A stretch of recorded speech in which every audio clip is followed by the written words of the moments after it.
बात करेंगे छत्तीसगढ़ की। तो रायपुर से खबर है जहां कपड़ा शोरूम में लाखों की चोरी हुई है। यहां पर लॉक तोड़कर 30 लाख रुपए की चोरी कर चोर फरार हो गए हैं। शोरूम की छत से रस्सी के सहारे ये चोर यहां से फरार हुए हैं। तो देर शाम शोरूम में यहाँ पर जो शातिर चोर थे वो घुसा था यहाँ पर, और शोरूम की चौथी मंजिल पर बने शोरूम में यहाँ पर वॉशरूम में चोर छिपकर बैठा रहा।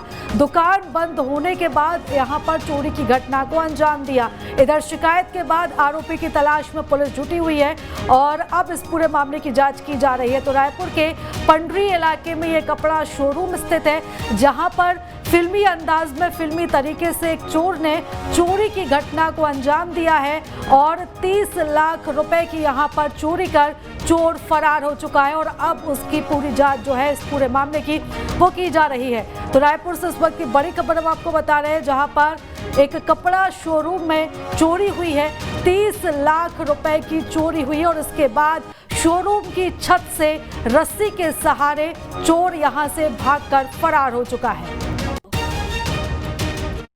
जो श्री शुभम करके एक गारमेंट का स्टोर है पंडरी क्षेत्र में, वहाँ पर एक शिकायत मिली थी कि वहाँ पर रात में किसी ने उनके गले में रखा हुआ जो भारी कैश था उसको चुरा के ले गए हैं। तो और उसने निकलने के लिए जो पीछे के रास्ते से उसने रस्सी को टांग करके मैदान में उतर के यूज़ किया। इस सिलसिले में अभी पुलिस की जो पूरा थाना सिविल लाइन है उसकी टीम और क्राइम की यूनिट है वो काम कर रही है और इसमें जल्दी कुछ मिलेगा आपको बताएंगे। और चलिए इस खबर पर ज्यादा जानकारी ले लेते हैं। हमारे सहयोगी अंकुश हमारे साथ जुड़ चुके हैं। अंकुश, यहाँ पर फिल्मी स्टाइल में इस चोरी की घटना को अंजाम दिया गया है। फिलहाल क्या कुछ स्थिति, क्या कार्रवाई अब आगे की जा रही है? देखिए, सिविल लाइन थाना क्षेत्र में मामला दर्ज कर दिया गया है और इस पूरे घटनाक्रम की अब जांच जारी है। पूरे मामले में अगर देखें तो राजधानी रायपुर का एक बहुत बड़ा शोरूम है श्री शिवम शोरूम, जहाँ पर चोरी की वारदात को अंजाम दिया गया है। और एक शातिर चोर जो है बुर्का पहनकर शोरूम में पहुंचा था। कपड़े देखते देखते वो चौथी मंजिल तक पहुंचा और चौथी मंजिल में बाथरूम में वो छुप गया।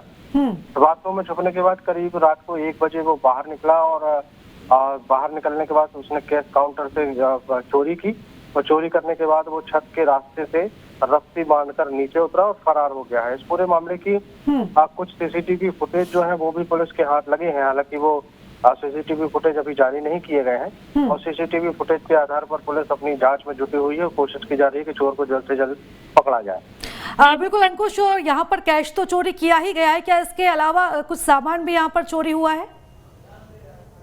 देखिए, सामान तो चोरी नहीं हुआ है क्योंकि चोर की जो प्लानिंग रही है भागने की, उस प्लानिंग के तहत वो कोई सामान लेकर वहां से नहीं फरार हो सकता था, इसलिए उसने सिर्फ कैश के लिए ही प्लान बनाया था। और चूंकि जिस तरीके से सीसीटीवी फुटेज पुलिस ने देखे हैं उसमें स्पष्ट तौर पर दिख रहा है कि चौथी मंजिल के बाथरूम से वो चोर बाहर निकला और वो सीधे कैश काउंटर पर पहुंचा और कैश काउंटर से कैश चुराने के बाद वो छत की तरफ जाकर वहां से रस्सी बांधकर फरार हुआ है। तो स्वाभाविक है कि पुलिस इस एंगल से भी जांच कर रही है कि ये चोर हो ना हो कोई जान पहचान वाला हो या दुकान में कभी काम करने वाला हो या फिर हो इसके पहले वो कभी आया हो रेकी करने, और उन तमाम पहलुओं पर जांच करते हुए पुलिस जो है चोर की पतासाजी में जुटी हुई है।